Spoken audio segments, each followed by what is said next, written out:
ท่านเคยสงสัยบอกว่า15ปีที่ผ่านมามีแรงงานต่างชาติเข้าไปเรียนอยู่ประเทศไทยจากล้านคนเดี๋ยวอีคลิปนี้มีคำตอบเอาไปรับชมรับฟังพร้อมๆกันเลย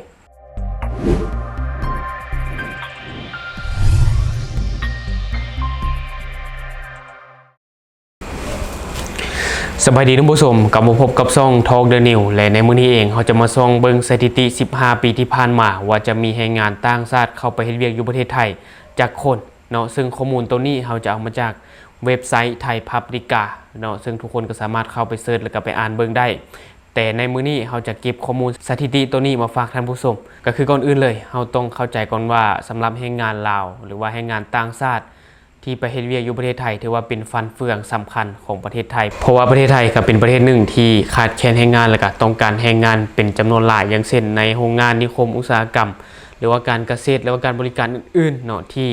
คนไทยบ่นิยมเฮ็ดแต่ก็จะมีแรงงานต่างชาติเนี่ยที่เข้าไปเฮ็ดว่าจะเป็น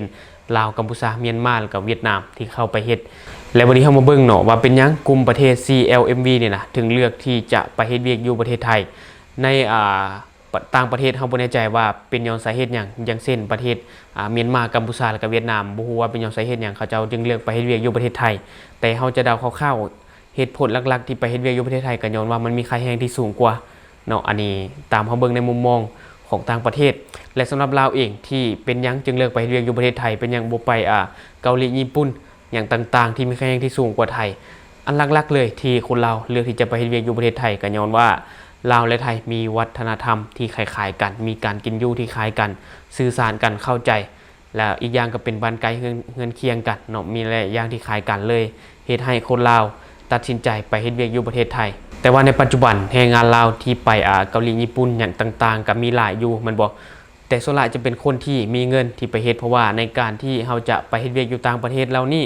มันจะต้องใส่ทุนในการเล่นเอกสารต่างๆมันก็จะมีค่าใช้จ่ายที่สูงตีเป็นเงินกีบก็จะประมาณ 4-50 ล้านกีบและในเมื่อมันต้องใส่ต้นทุนหลายปานนี้เนาะเฮ็ดให้คนลาวจำนวนหลายเลยแหละที่จะบ่มีเงินหลายปานนี้ที่จะไปเล่นเฮ็ดเอกสารอย่างต่างๆแล้วไปเฮ็ดเวียกอยู่ต่างประเทศอย่างเช่นเกาหลีญี่ปุ่นหั่นน่ะหลายคนบ่มีเงินที่จะไปเฮ็ดเอกสารตัวนี้เลยเลือกตัดสินใจไปเฮ็ดเวียกอยู่ประเทศไทยแทนเพราะว่ามันไปง่ายมาง่ายอยู่ใกล้กันอีกอย่างค่าใช้จ่ายในการเฮ็ดMOU อย่างต่างๆมันก็บ่หลายแต่ที่จริงแรงงานลาวไปเฮ็ดเวียกอยู่ประเทศไทยนะมันก็มีทั้งแรงงานผิดกฎหมายและก็แรงงานถูกกฎหมายแหละเนาะว่าจะเป็นไปใน MOU หรือว่าลักลอบไปมันก็มีหลายคือกันแต่ที่จริงแล้วก็อยากให้ไปแบบถูกต้องตามกฎหมายหั่นแหละเนาะเพราะว่าการที่เฮาไปถูกต้องตามกฎหมายมันก็จะมีข้อดีหลายอย่างมันก็จะบ่เสี่ยงถูกจับแน่นอนแหละถ้าว่าเฮาไปแบบผิดกฎหมายมันก็อาจจะเสี่ยงที่จะถูกจับแล้วก็ส่งออกประเทศแล้วก็อาจจะถูกแบล็คลิสต์อาจจะบ่เข้าไทยได้อีกต่อไปก็เป็นไปได้ทางที่ดีแนะนำให้ไปถูกต้องตามกฎหมายจะดีกว่าเนาะท่านผู้ชมแล้ววันนี้เรามาเบิ่งสถิติ15ปีที่ผ่านมา15ปีย้อนหลังที่ผ่านมาว่ามีแรงงานต่างชาติจำนวนเท่าใดที่เข้าไปเฮ็ดเวียกอยู่ประเทศไทยเนาะเดี๋ยวเราจะอ่านให้ท่านผู้ชมได้ฟังก็คือเราจะเริ่มตั้งแต่ปี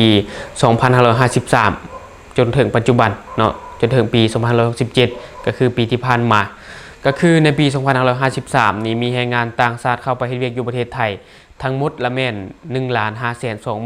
1,525,975 คนในปีต่อมาปี2554เนาะมีจำนวนแรงงานอยู่ที่ 1,345,728 คนและปีต่อมาปี2555มีจำนวนแรงงานอยู่ที่ 1,972,504 คนถือว่าเพิ่มขึ้นมาเนาะและต่อมาปี2556มีจำนวนแรงงานอยู่ที่ 1,62,852 คนอันถือว่าลดลงมาเนาะต้องขออภัยในเสียงรบกวนท่านผู้ชมเพราะว่าในปัจจุบันนี่มีเสียงรบกวนมีเสียงหมาเห่าอยู่ข้างเฮือนนะเพราะว่าตอนนี้ห้องที่เฮาอัดคลิปอยู่ในปัจจุบันมันยังบ่แม่นห้องเก็บเสียงเทื่อเนาะต้องขออภัยในเสียงรบกวนหลายๆท่านผู้ชมแล้วมาอ่านต่อเลยในปี2557มีจำนวนแรงงานอยู่ที่ 1,444,747 คนและปีต่อมาปี2558มีจำนวนแรงงานอยู่ที่ 1,355,258 คนและปีต่อมา2559มีจำนวนแรงงานอยู่ที่ 1,451,817 คนและปีต่อมาปี2560เนาะมีจำนวนแรงงานอยู่ที่ 1,473,325 คนและปีต่อมาปี2561อยู่ที่ 2,149,328 คนถือว่าเพิ่มขึ้นมาเนาะและปีต่อมา2562มีจำนวนแรงงานอยู่ที่ 3,288,079 คนอันนี้ก็ถือว่าเพิ่มขึ้นมาและต่อมาในปี 2563 อยู่ที่ 3,2,817 คนและปีต่อมาอีก 2,564 อยู่ที่ 2,181,344 คนและต่อมาปี 2566 มีจำนวนแรงงานอยู่ที่ 2,352,062 คนเนาะและต่อมาในปี 2566 มีจำนวนแรงงานอยู่ที่ 3,310,090 คนและต่อมาก็คือปีที่ผ่านมา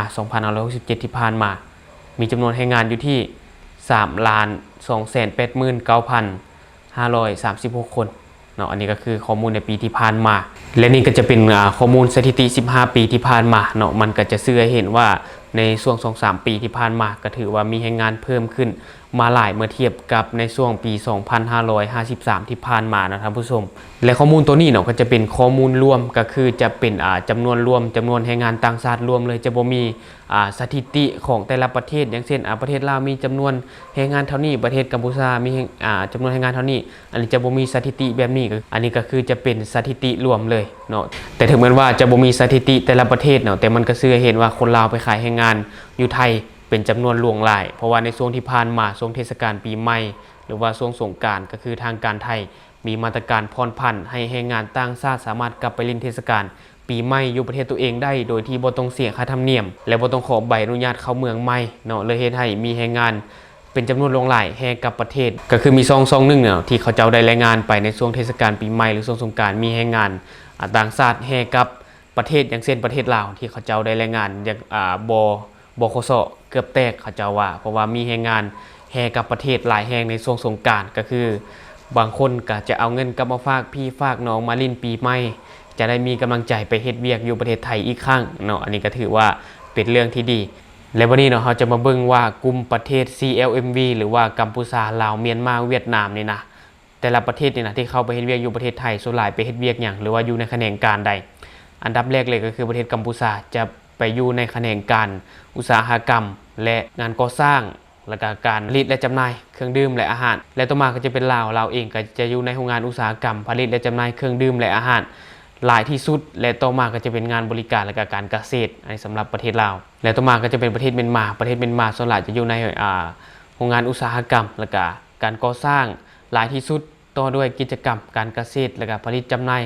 ผลิตภัณฑ์อิเล็กทรอนิกส์และการบริการทั่วไปอันนี้สำหรับประเทศเมียนมาและต่อมาก็จะเป็นประเทศเวียดนามก็จะอยู่ในอุตสาหกรรมผลิตจำหน่ายอาหารและเครื่องดื่มหลายที่สุดและตามด้วยผลิตจำหน่ายเสื้อผ้าสำเร็จรูปกิจการการค้าส่งค้าปลีกแผงลอยในตลาดงานบ้านและงานบริการทั่วไปอันนี้สำหรับประเทศเวียดนามและบัดนี้เนาะตามที่เราสังเกตเบิ่งแล้วบอกว่าจะเป็นประเทศลาวกัมพูชาเมียนมาเวียดนามที่เข้าไปเฮ็ดเวียกอยู่ประเทศไทยส่วนใหญ่จะเป็นประเทศเวียดนามที่จะไปอยู่ในโรงงานอุตสาหกรรมที่ผลิตอาหารและเครื่องดื่มกับผลิตเสื้อผ้าสำเร็จรูปค้าปลีกค้าย่อยการบริการทั่วไปประเทศเวียดนามถือว่าดีกว่าประเทศอื่นๆอย่างเช่นลาวและก็กัมพูชาเมียนมาที่จะเข้าไปส่วนใหญ่จะไปเฮ็ดเวียกอยู่ในแขนงการงานก่อสร้างงานบ้านและก็งานบริการทั่วไปพวกงานเกษตรพวกนี้เนาะที่คนลาวได้ไปเฮ็ดหรือว่าคนต่างชาติอย่างเช่นกัมพูชาเมียนมาพวกนี้นะที่เข้าไปเฮ็ดจะเป็นงานก่อสร้างหรือว่างานหนักที่คนไทยเขาบ่ค่อยเฮ็ดกันส่วนใหญ่ก็จะเป็นให้งานต่างชาติแหละที่เข้าไปเฮ็ดแต่จังใดก็สู้ๆเป็นกำลังใจให้เนาะและทั้งหมดก็คือสิ่งที่เราอยากจะนำเสนอในมื้อนี้สำหรับท่านใดที่มีความคิดความเห็นหรือว่าอยากตำหนิติเตียนก็สามารถฝากไว้ได้ภายใต้คอมเมนต์ของเราหรือว่าข้อมูลผิดพลาดประการใดก็สามารถฝากไว้ได้ภายใต้คอมเมนต์แล้วเราจะเข้าไปอ่านแล้วก็ตอบแล้วก็ปรับปรุงแก้ไขเพื่อให้มันดีขึ้นเนาะอย่าลืมกดติดตามช่องเพื่อเป็นกำลังใจให้กันเด้อขอบใจ